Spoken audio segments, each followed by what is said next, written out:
আলুর তরকারি করেছিল, সব শেষ হয়ে যেতে মনে পড়ে গেল যে ভিডিও করা হয়নি। ও মিষ্টিও ছিল, চা। এই যে ব্যাংটাকে খাওয়াচ্ছি। 4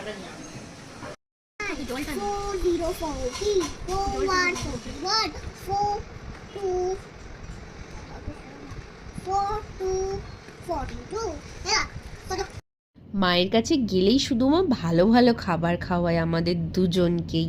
দু বোনে অনেক দিন পর একসাথে গিয়েছিলাম বাড়ি। সকাল থেকে কড়াইশুটির কচুরি থেকে শুরু হয়েছে, দুপুরে ছিল রাইস আর কষা কষা করে চিকেন। উফ, যা খেতে ছিল না চিকেনটা!